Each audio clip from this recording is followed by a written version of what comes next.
Hi, everyone. Welcome to this episode of Dr. Linda's show. And today we are going to be talking about how do you move from being an entrepreneur to becoming an author, leveraging the self-publishing process to build authority and credibility. And with me here is somebody. Okay. Her nickname is Book Whisperer. All right. But so Sandra, over to you. Please introduce yourself. Thanks so much, Dr. Linda. I'm so thrilled to be here. Yeah, I'm Sandra Nomoto. I'm a solopreneur in Vancouver, BC, Canada. Book Whisper is one of my titles. So through that, I help authors or aspiring authors to get books published through various services. And the other part of my life is I'm a vegan. And so my other title is Vegan Hype Woman. And as a vegan hype woman, I help vegan leaders with administrative work, content marketing, and publicity services. So, although vegans can definitely be authors, they are sort of two separate streams of my work. Yeah, and I've been raised in Vancouver for most of my life, so this is where I live and work. And previous to the business that I run now, I ran public relations agency called Conscious PR for just over 10 years. So that's a little bit about me. Okay, welcome on the show. We can't wait to hear all the insights you are going to be sharing with us today. And for those that are watching, please watch to the end. I have lots of questions that I've prepared for Sandra to give us insights to. And if you're watching live, feel free to use any of the platforms to comment your questions. So if you have a question, drop a comment. We're going to see it. I'll pick it up and ask Sandra so you will have your question answered. And if you're watching as a replay, of course, still stay to the end so that you can see the questions other people asked and the responses Sandra provided. So, Sandra, back to you. What inspired you to transition from, running your public relation firm to, you know, becoming a book whisperer? Yeah, that was a transition that happened over, I would say, 2 or even more years. So I decided to close Conscious PR in 2018. Before I closed it, I sort of felt like I knew things were changing. So our primary service at the agency was helping clients to get in traditional media, so newspapers, TV shows, radio shows, online media. But a lot of the traditional media. And I knew that a lot of people were putting their budgets more into digital marketing. And I didn't want to be just another digital marketing agency in town. There are already so many of those in Vancouver. So I decided to close in 2018. And that was the right time to do that. And then for about a year and a half, I was exploring different career paths. I didn't think I was going to stay in the marketing industry until I sat down to meditate and I got that booming intuitive voice that said, you're a writer, you'll always be a writer, and you're vegan now. So put those two things together. And so the start of 2020, I actually started marketing myself as a vegan copywriter. So I tapped into my network and I started asking folks, who do you know who runs a vegan company, who needs help with their content? So that's how it started. And because of the pandemic, I had more time on my hands. So I started taking courses in book editing and formatting. And that's how I got started working with authors. I had self-published my first book already and just wanted more experience in the whole process of publishing books, particularly with book editing. So yeah, that's really how it started, and then it sort of evolved into more and more services over the years, which I'm glad I continue to offer, and yeah, but that's how the transition happened. Okay, that's awesome. And so, from what you've said, there is the book writing part of your brand, and there's the vegan marketing part of your brand, right? So, like, do you have a mission for each of these aspects of your brand? What's the mission?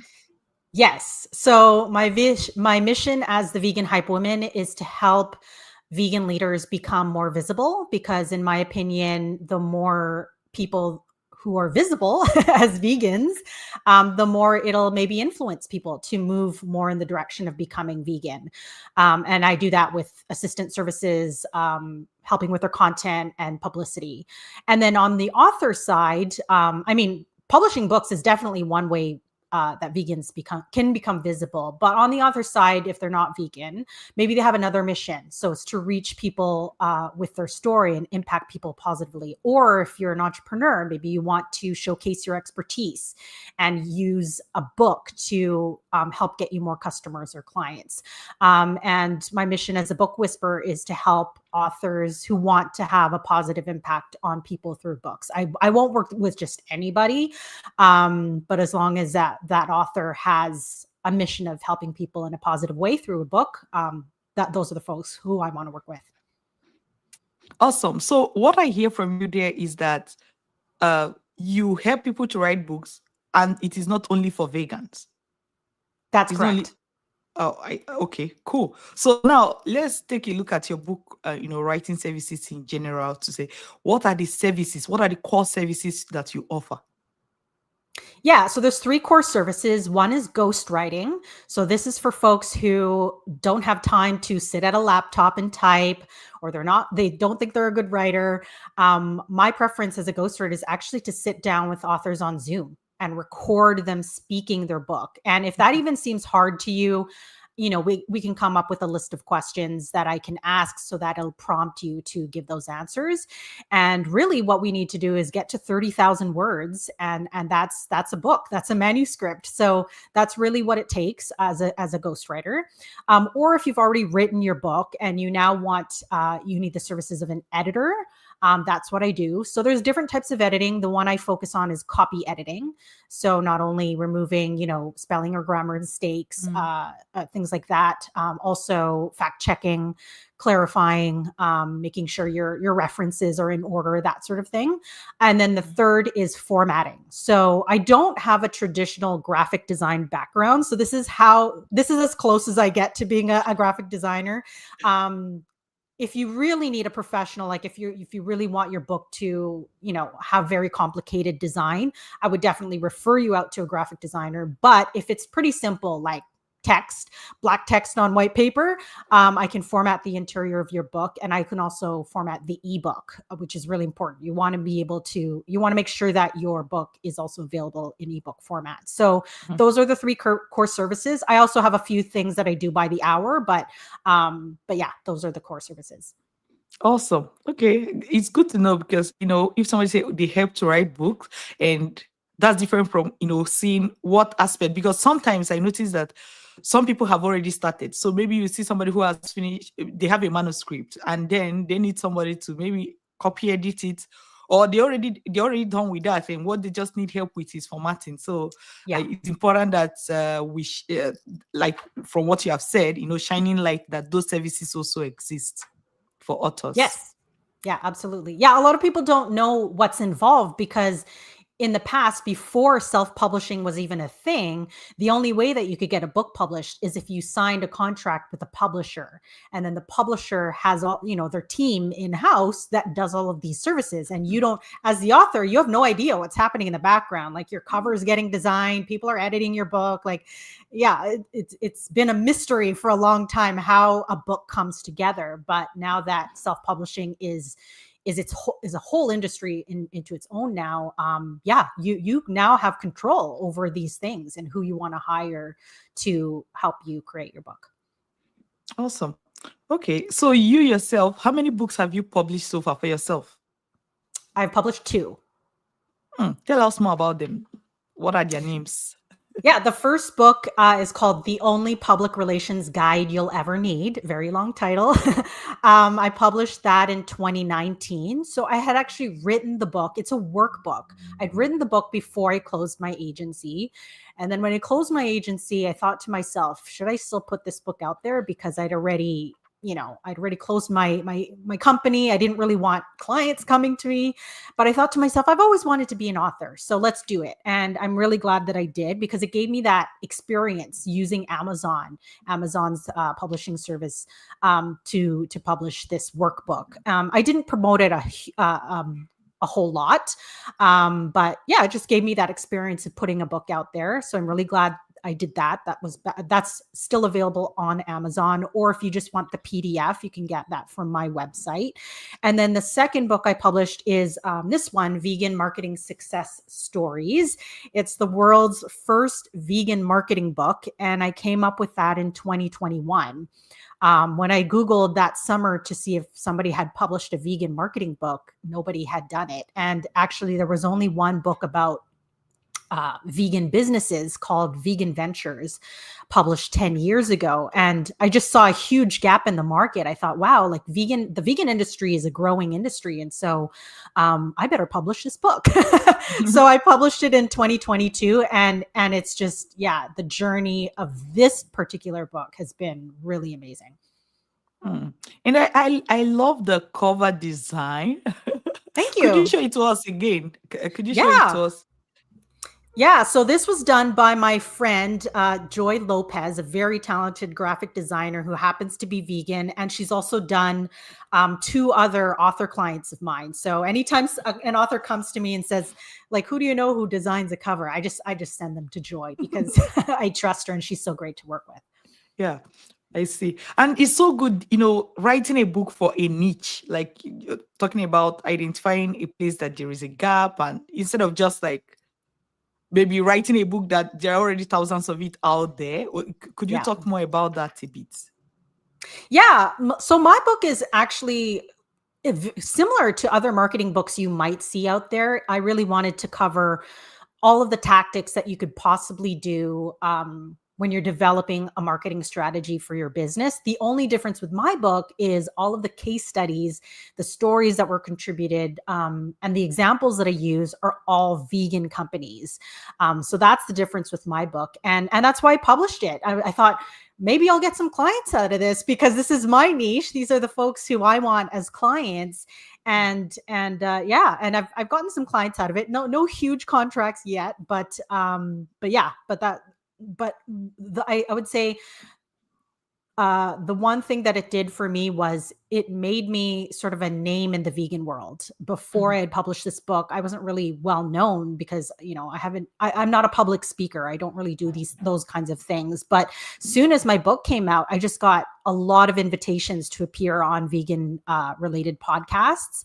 A lot of them were on my media list already, but yeah, so to date, it's close to 3 years after my book's been published, and I've appeared, or the book has been featured in 80 media or podcasts. So that's really amazing. And I continue to get invitations, which is amazing. I still say yes to doing them. And then the other thing that it did for me was it got me speaking invitations.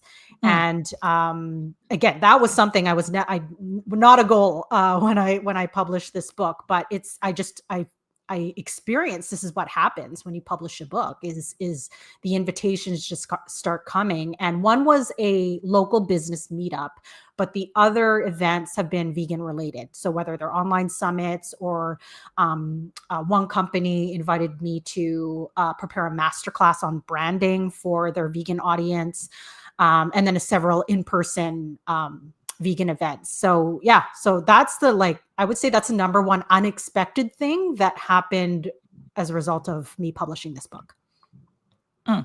Because the next question I had for you, but you've answered it, was how did your latest book help your brand? But you've already thrown more light on that, but I don't know if you want to even add something more. But one of the things I've heard you say here is how is like, someone can be chasing speaking engagements and maybe not even getting them.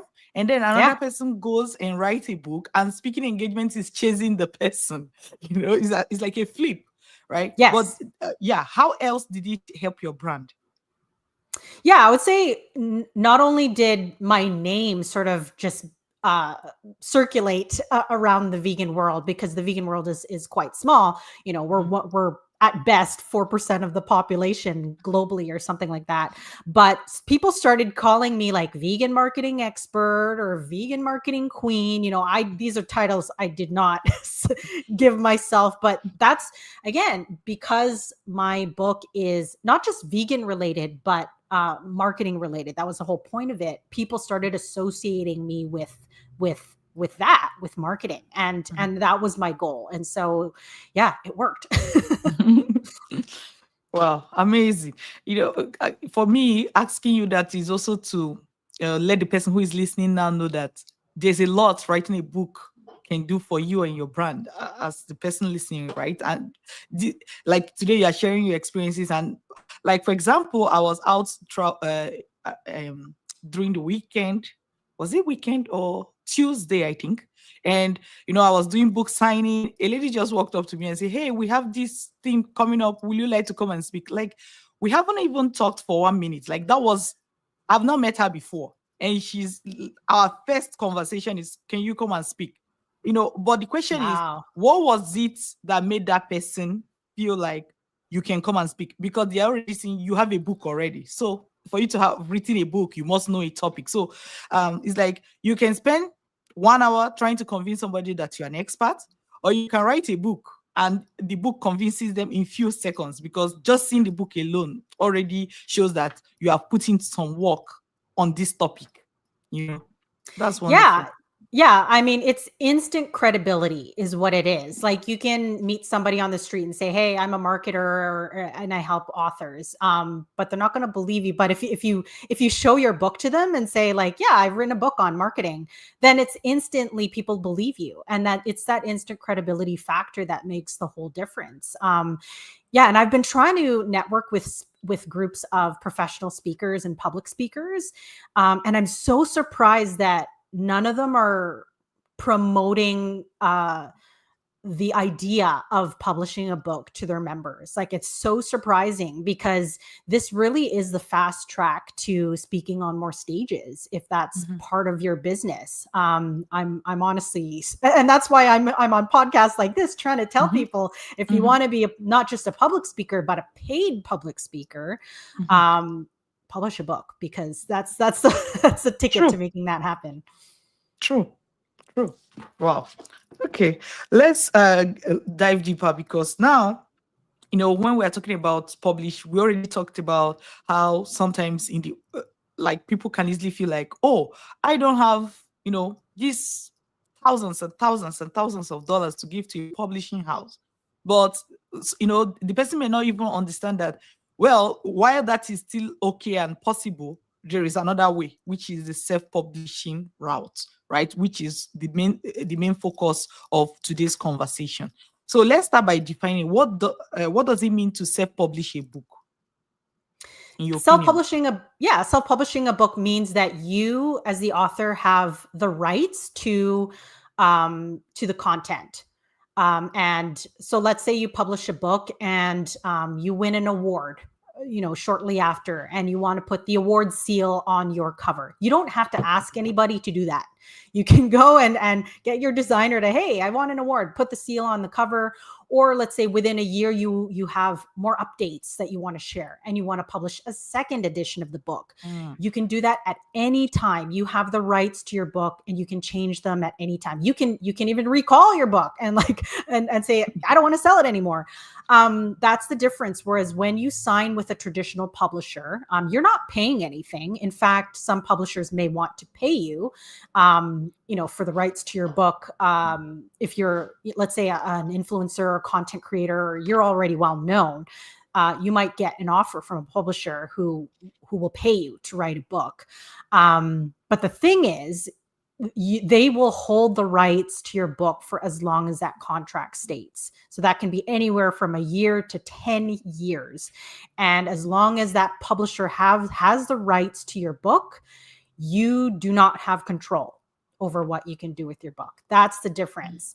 I also briefly want to mention there's also the hybrid publishers. So the difference with between a hybrid and a traditional publisher is, with hybrids, you maintain your rights. So you're still actually technically self-publishing, but you're paying an agency or a company to help you go through all of the steps to publish your book. So like I was saying earlier, you need an editor or a couple of editors. You'll need a formatter. You'll need a graphic designer for your cover. You may need marketing support. So that agency will charge, a certain amount to help you get this book out there. But yeah, I would caution people, if you're looking at the hybrid route rather than the traditional route, make sure that you retain your rights as an author, because you don't want to give that away to any company. So just make sure that, yeah, with any path you go, you know what your rights are. Yeah. Okay. What I hear from you there is the idea that you have control over what you do. Like one Yeah, aspect of control that I've noticed is even the control to give away the book however you want it, right? Like sometimes you have a book, yeah, let's say you are selling on Amazon, but you want to also give it away for free on your website. Like you're not going to have problem compared to like if there are people who have put money and resources and perhaps even have rights to your book, yeah, you may not be able to distribute it as you wish. that's Different, correct. yeah, different ways that could even help you to maybe get the book in the hands of people. Because it's one thing to write a book, is another thing to get people to read it or to get it in the hands of people, right? Yeah, So, yeah, having that control and then having the right, which means you can do whatever you you can do whatever that is necessary that you want to do. That's that's good. correct. Yeah. Okay. What are the common myths or misconceptions about self-publishing a book? Yeah, I think one big one is the assumption that it's not going to be a good book. And that might have been true in the early days, when Amazon, first rolled out this option. And a lot of authors, were designing their own covers, or they didn't hire editors. And so you could see a lot of mistakes. I think that was maybe true in the early days, but that's certainly changed now, especially because there's so many professionals like me who offer these services for authors.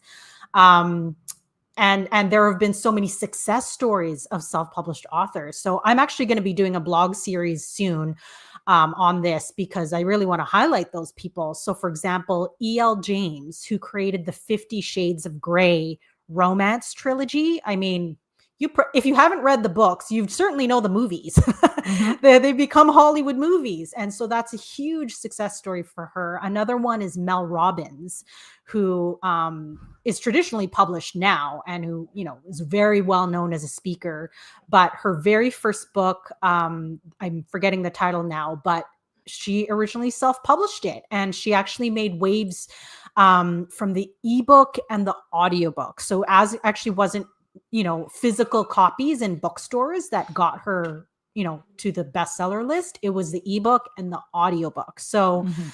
yeah, and that's not going to be everybody. Those are just very rare success stories. But yeah, I think we're sort of past that phase now where yeah, people think that self-published books aren't good. And the other thing is costs. I mean, Mhm. yes, you have to invest in the upfront costs.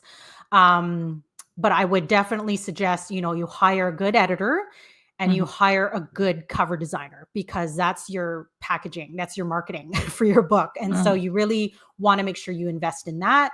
Beyond that, it's really up to what your marketing budget is, right? And you should really think of marketing. But there are several ways if you don't have this budget, find a sponsor, crowd fund a campaign, and give people, perks for supporting Mhm. you and investing in your book. So there's several ways that you can fundraise for what you need. But yeah, I would think those are maybe the top two misconceptions folks have. I get you. I get. So, some though when you were talking, you had mentioned that maybe a situation where you have a client and you can even sit with them on Zoom, right? But can you elaborate on how entrepreneurs can leverage existing content like blogs or interviews in their publishing journey? Yeah, I love that, because people might not think that they already have a book ready to go. You know what I mean? Like, Mhm. Mhm. what people might think, if you're an entrepreneur, you're like, yeah, I would like to publish a book, but oh, like, how do I get to that 30,000 words? Well, if you publish a lot of content, like if you've already got blogs, if you've already done a lot of podcast interviews about your expertise, that's content right there. And so you can just, hire a VA or take the time to transcribe audio to text and get help with putting that all together. Have an outline for your book and then fill in those gaps. And you might find you already have the book ready to go and you might not even need to type a word into Google Docs. So I think you answered it in the question right there. Any existing content that you've already got is potential content for a book. That's good. So, and we've talked a bit about this as well, but how does authoring a book differentiate an entrepreneur in a saturated market? Yeah, as we spoke about earlier, there's a difference between saying you're a CEO or a founder, and being a CEO, founder, or leader with a published book. And if you reach number one in any category on Amazon, you can tell people you wrote a best-selling book. And that makes the difference, right? Because if you want to draw new clients and customers to your company, the book shows people that you know what you're talking about, or you already have that track record of success versus a competitor who may not have a leader who's published a book. It just gives you that instant credibility and also the ability to tell a story. Right now we're in a world of short content for the most part, right? Reels are 90 seconds before people start scrolling away. But if you have more to share, then a book is a great way to do that, because you can tell it in long form. And then an audio book is really the audio version of that, right? And so my book is about 5 hours long if you listen to it in audio form. But yeah, it can be shorter, it can be longer. But again, that's another way that you can tell your company's story. That's good. Sometimes when you talk about books and we sort of forget the audio version or even the e-copy version because they are more Yeah. like on the background. You don't see them. But in fact, for me, it's about how do you have that book in different versions because they all Yeah. play their own different role. Why somebody may listen while they are driving, another person just want to put something on their shelf or hand it over to somebody when they are maybe meeting for the first time or something like that. So it's just important for us to keep in mind that there are different versions. Yes, absolutely. 3 formats of a book that's what you want to think about when you're considering publishing a book. Good.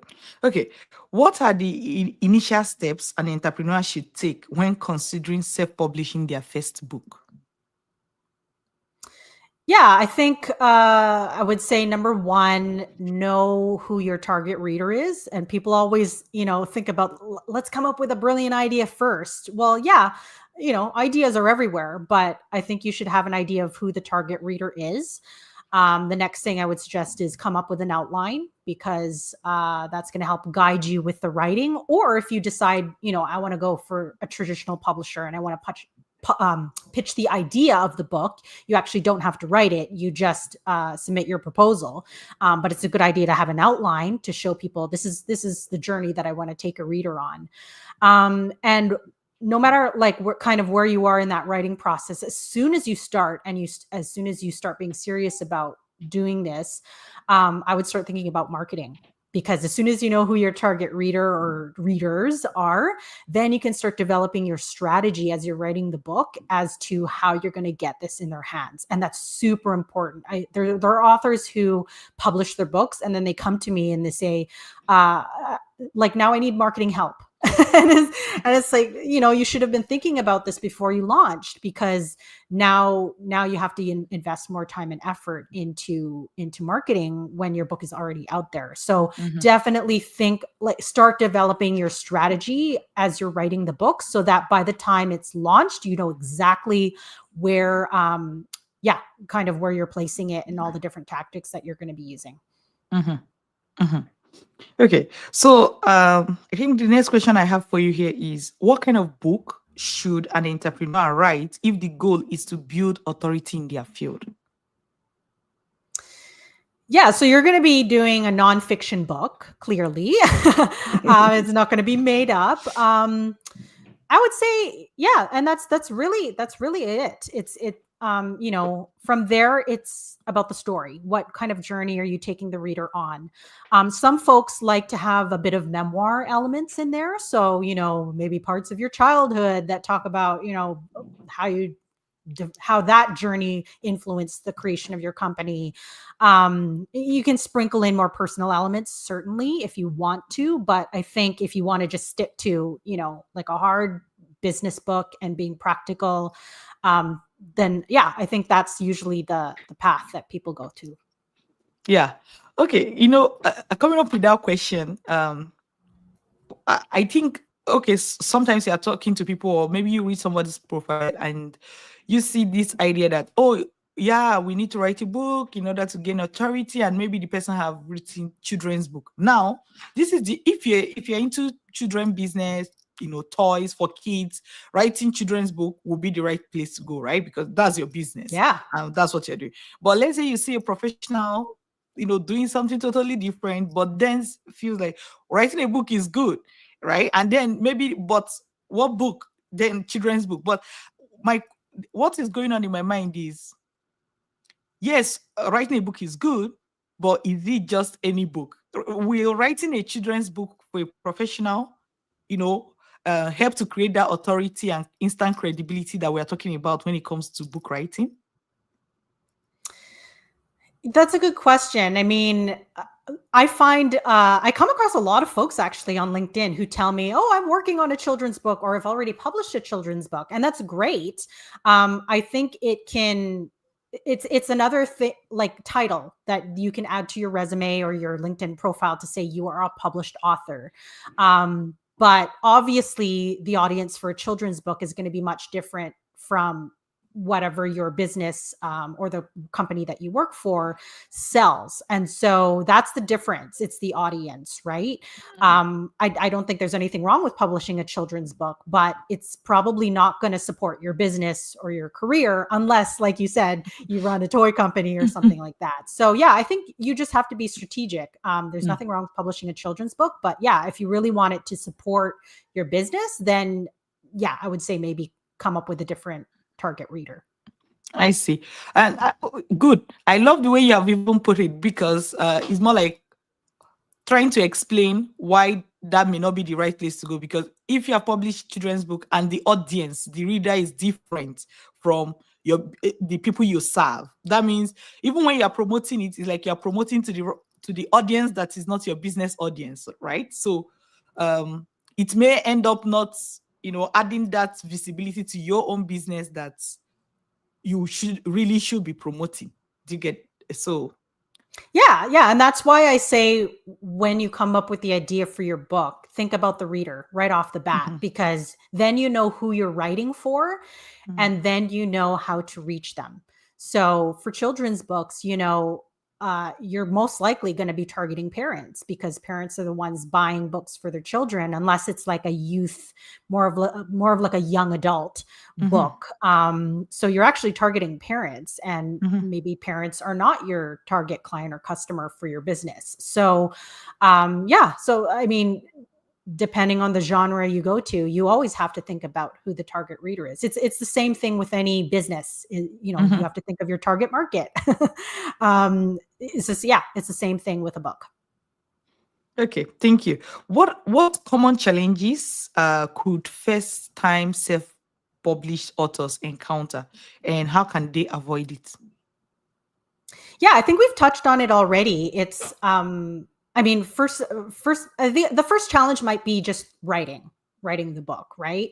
Mhm, If that's the challenge for you, I would suggest there's so many ways you could do it. Join a writers group, hire a writing coach, set a schedule for yourself. So maybe it's like 1,000 words a day or even less than that, right? mhm, If you set a goal of writing 1,000 words a day and you need to get to 30,000 words, you could be done your book in a month.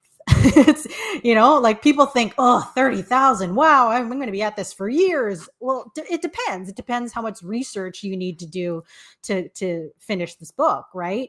mhm, Um, But once you're done the writing, I always say the writing is kind of the easy part.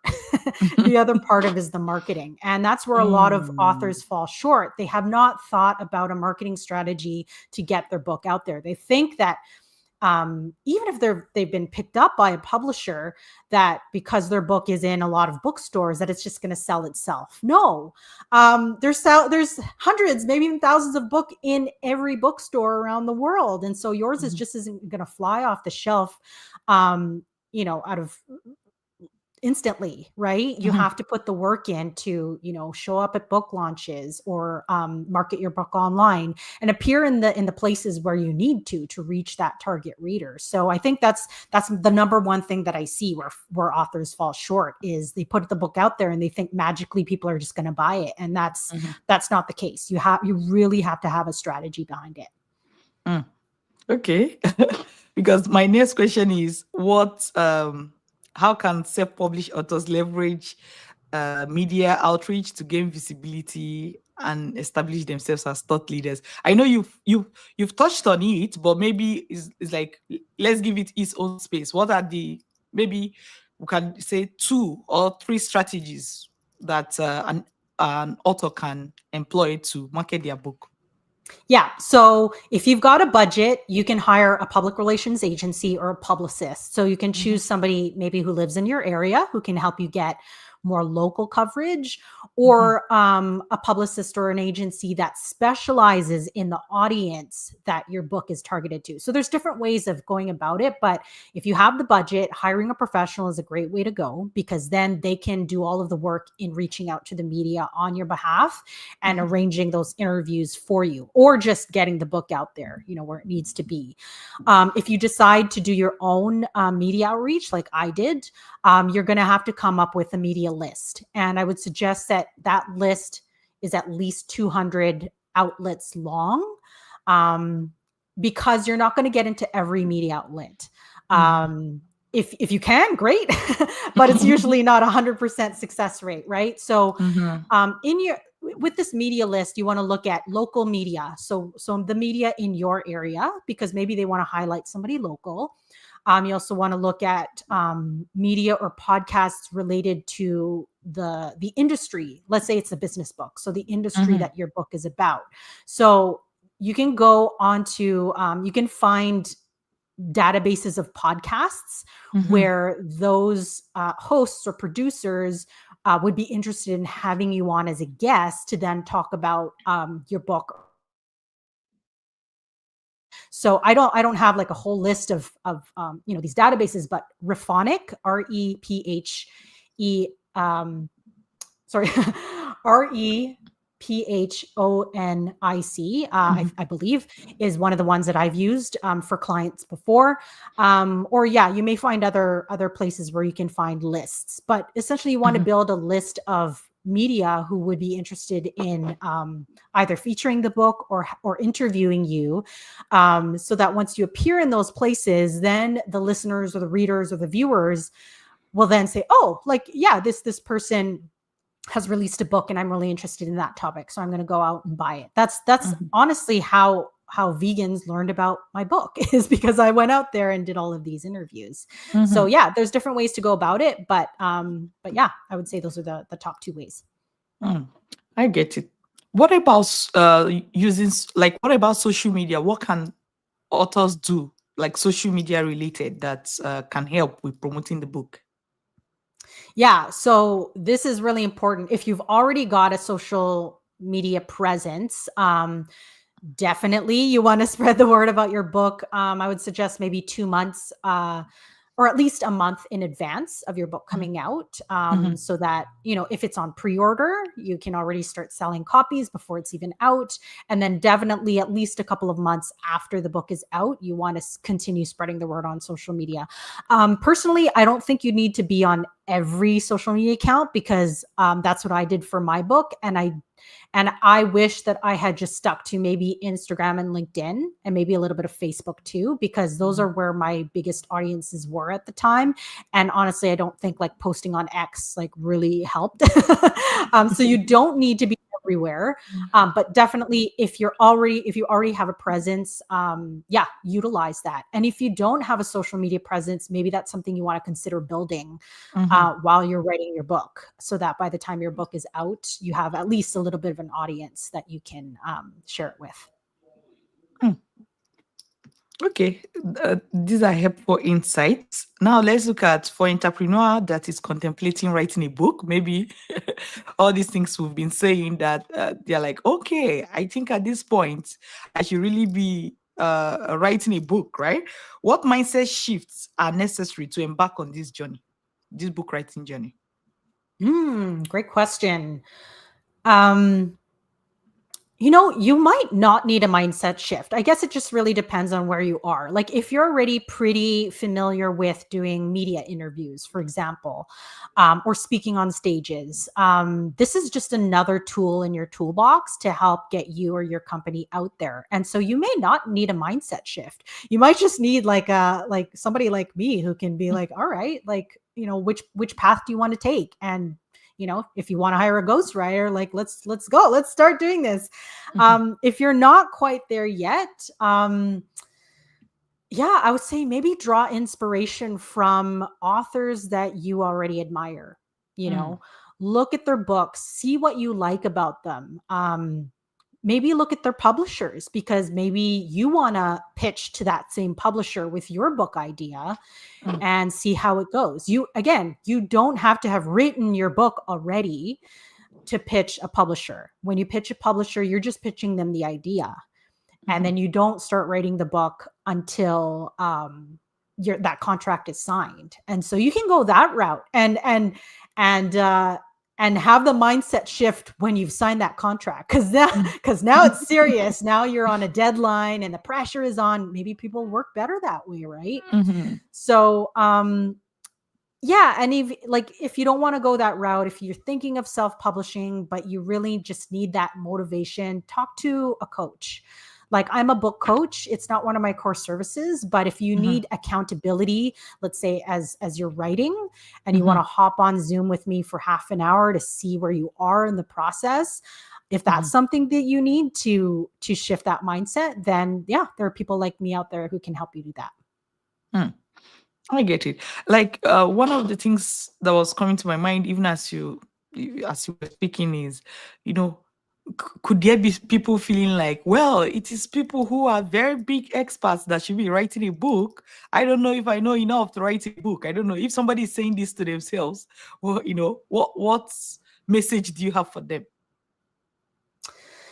Everybody has a story, and if you think your story might be possible to put out in book form, absolutely it is. I can tell you that it is, because I did it. And as you know, kind of referring back to my other question, or the other question, Mhm, had Katrina Fox not put out that first book called Vegan Ventures and been mhm, the first one to do it, I might not have had the confidence and motivation to be the first one.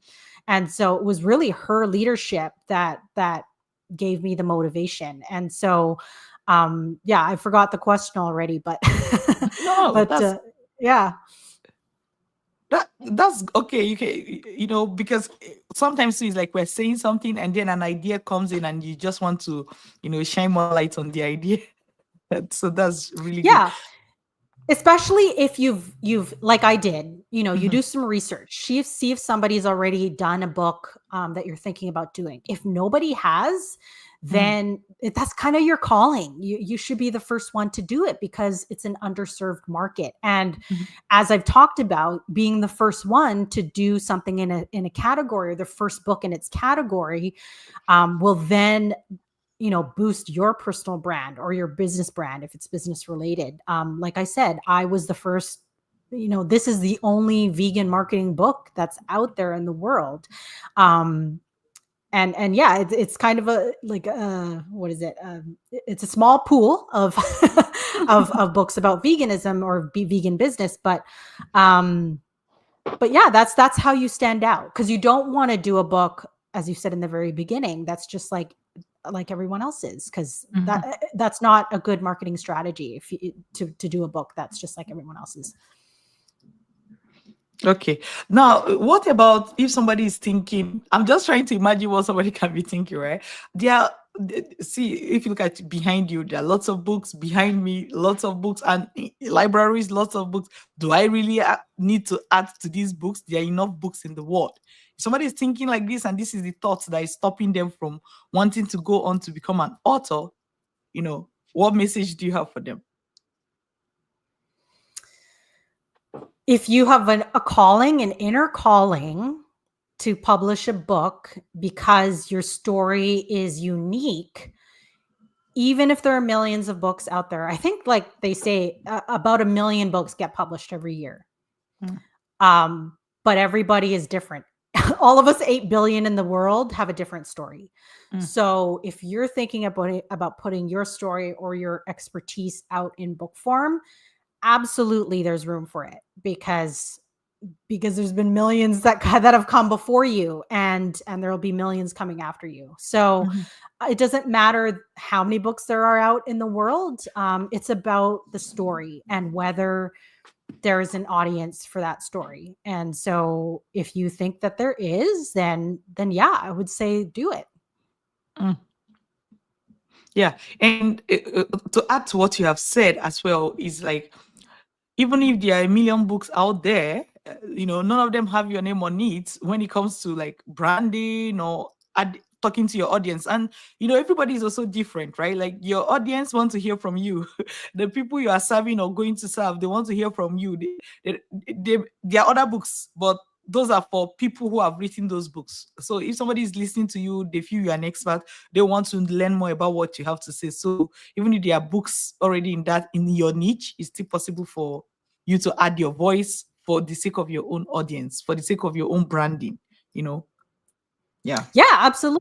So if I give the example of my category, so there are still only 4 books that are about vegan business. And all of our books are very different. So Vegan Ventures is about, how to start your own vegan business. Mine focuses on marketing.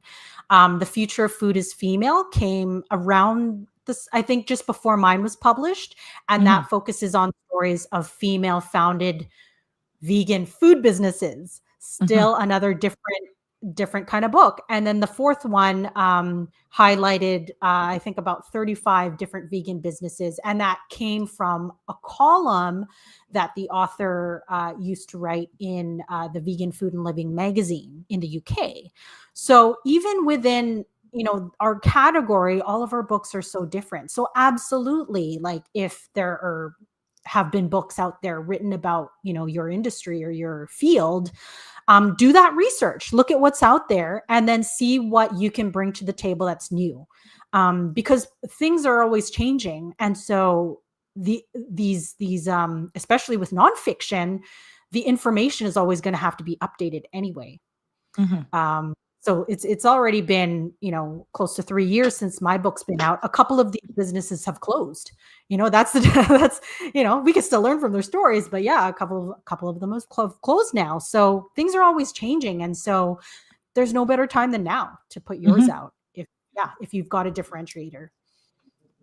Good, good, good. Okay. How do you measure, or how does one measure the success of their book?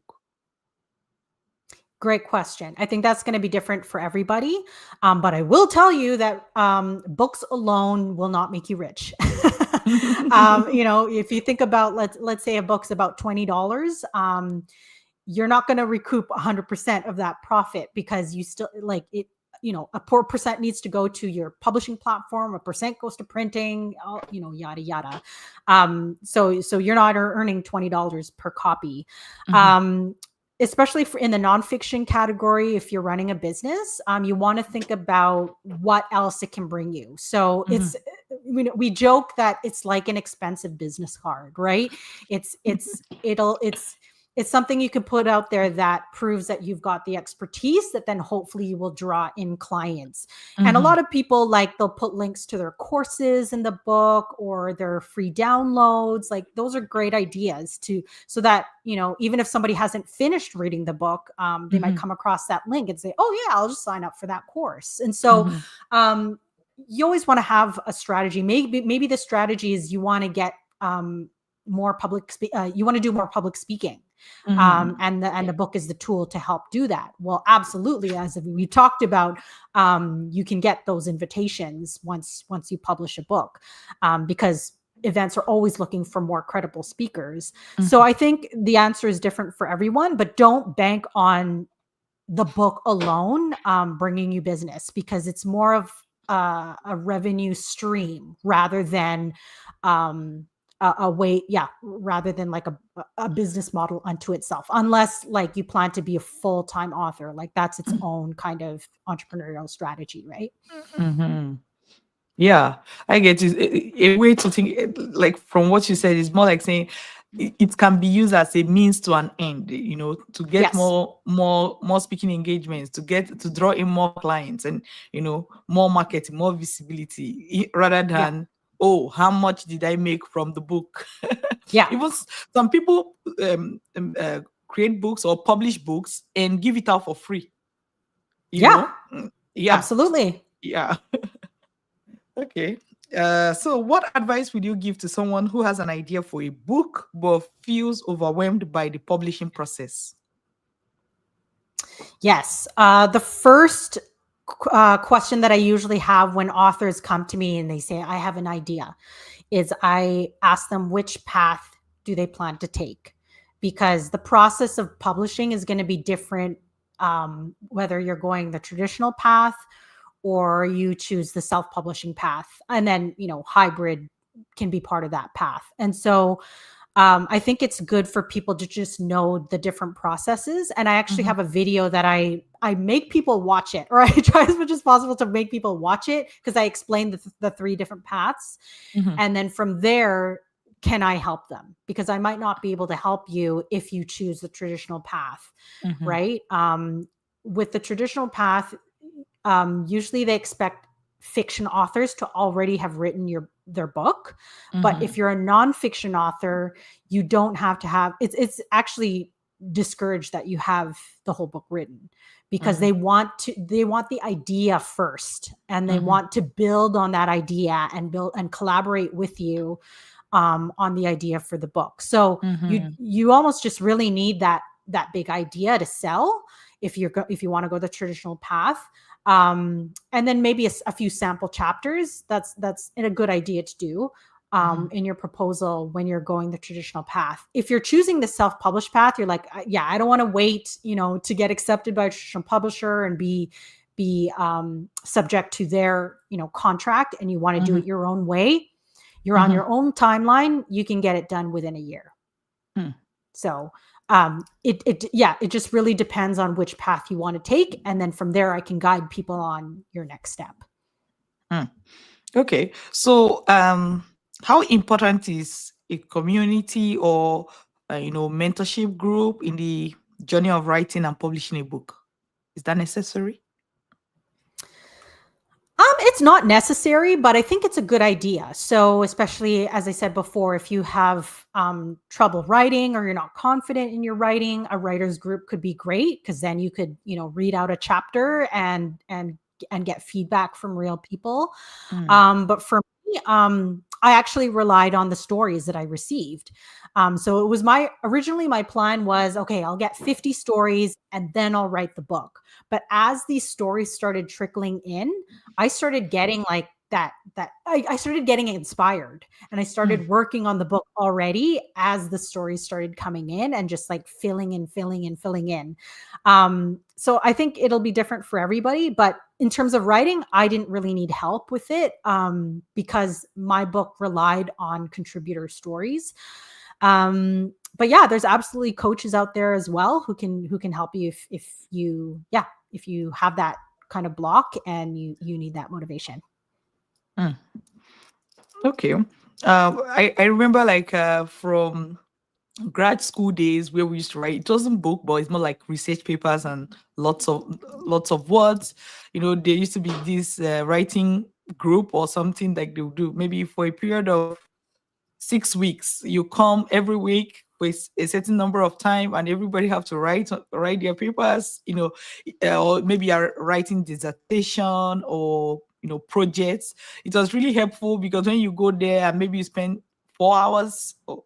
Everybody's doing their own thing, right? But just having Yeah. that moment to write together and networking maybe in between when there are breaks kind of help to keep it going, especially if you're having like writer's block or just not getting the motivation to keep writing. So what works Yeah, that's for. a, that's a great point. Yeah, like if you're a procrastinator and you do better when you're surrounded by people, like a group Mm, like that, there are mhm, people who like host online co-working sessions and you just hop mhm, on Zoom and everybody's just doing their own work, but it gives you that accountability with other people on the Zoom call.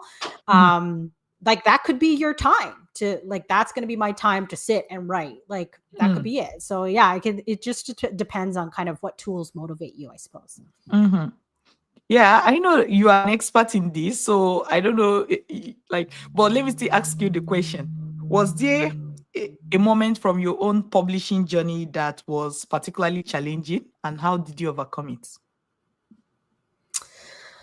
Um, I would say, yeah. The most challenging part was just sticking to a tight marketing budget because I'm a solopreneur Mm, and I wish I had at least a $5,000 marketing budget. I mhm, did my own media outreach, as I said. I'm really glad that I actually hired a marketing strategist to help me plan out my content for mhm, about 3 months.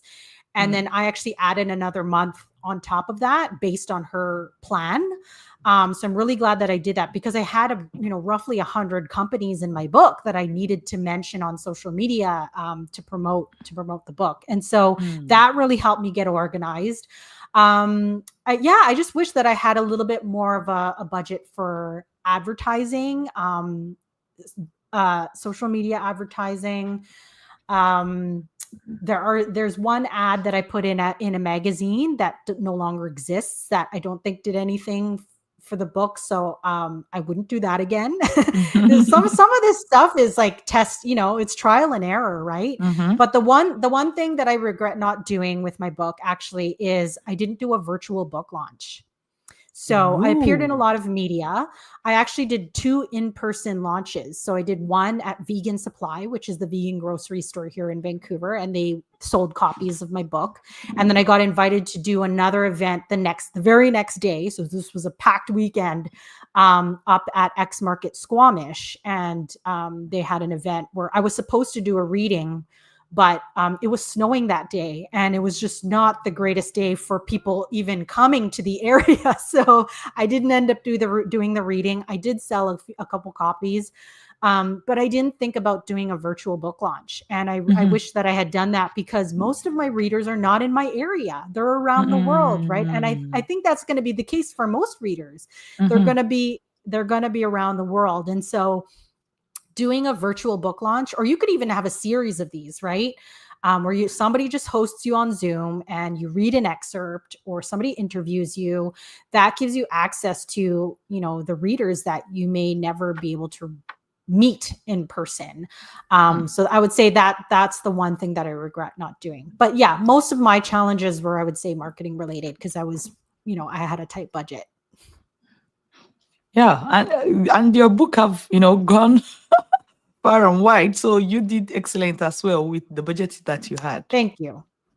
Yeah. Yeah, and I carry out a few. I always have a few copies on hand because you never know, like what event I'm going to be Mhm, networking at, where I can show people, or I can sell books in person. mhm. So yeah, I would say that's a good way to also sell besides all the different online platforms. Okay. So, what trends do you foresee in self-publishing that entrepreneurs should be aware of? Strengths. Trends. Oh, Trend. trends. Yes. Uh-huh. AI is definitely a big trend. I Okay. would not suggest that ask ChatGPT to write your entire book for you. Mm-hmm. Because if you do that, you actually have to disclose that it's co-written by AI. Mm-hmm. But for sure, AI can help you write the book, right? It can be an editor for you Mm-hmm. if you don't have a budget to hire a professional editor.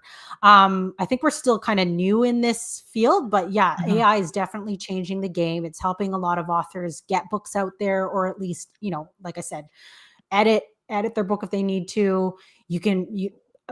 Pretty soon I'm sure we're going to have book covers designed by AI. And what I'm excited about is currently Audible does not allow AI narrated books, but I think when it allows that, and Mm. there are companies building software where they can take your voice and replicate it, so that you don't have to spend 5 hours narrating your book. Mm. I think when that point comes, that'll change the game. When Audible allows for AI narrated voices that sound like you, but are obviously AI. I'm actually excited for that day because I'm working on a memoir right now, and I'd like to put out an audiobook, but oh gosh, I want to sit there for hours and do that. It's a lot of work. So yeah, I'm looking forward to seeing where it goes. It's definitely changing the game right now, though. Mm. That's amazing. AI is changing or reshaping how lots of businesses are done or things Yes, within the yeah. businesses are done. Yeah. Okay. Um, what's one book that have influenced your entrepreneurial journey? It's been a while since I've read it, but Double Double, which is by I think he's still in Vancouver, Cameron Harold. Yeah, is about, if you want to double your revenue in a certain period of time. I think it's a year. That's exactly what his book is about. So yeah, Harold's Double Double. Oh, double double for Canadians means something else. Coffee. Does it? Oh yeah, that's right. Yeah, with Not a coffee book. tortoise. It's a business book. Yeah, I get you. Double double. That's an interesting name. Okay, so if you could give, I'll check the book out. By the way, thank you for the recommendation. If you Yeah, you're give, welcome. yeah, if you could give your non-published self, that is yourself before you publish the book, one piece of advice about writing a book, what would it be? I don't know if I would give them advice about writing, but I would just say, yeah, if you're thinking of publishing a book, do it, because it's not as hard as you might think. Mm. Especially if you're a natural writer and you like doing that. Yeah, that's going to be the easy part for you. Okay. What's your favorite part of guiding entrepreneurs through the self-publishing process?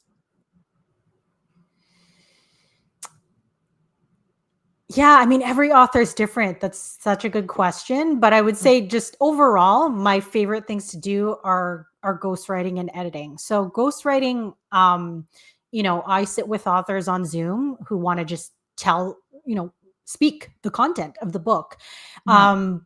And then I use Otter AI to convert the audio to text, Mhm. but that still requires a lot of cleanup. And so it's Mhm. it's really like being an editor. I'm going in and I'm cleaning up the spoken word, and just making it sound as tight as possible, and then handing the manuscript back to them. Or if it's, they've already written the book and they hire me as an editor, we move on to formatting, or they Mhm. have their own formatter. But just that process of making words come alive, like that's Mhm. that's what I love. I get in the zone when I'm there, and just I lose all track of time. Like that's my favorite part of it, Mhm. for sure.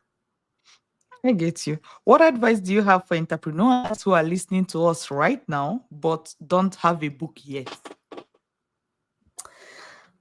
If you're thinking about publishing a book, it's definitely possible. Yeah, just do some research in terms of what's already out there, figure out what your golden nugget can be and what you bring that's new to the table in Mhm. that field. And do it because the world needs to know the story that you have to share.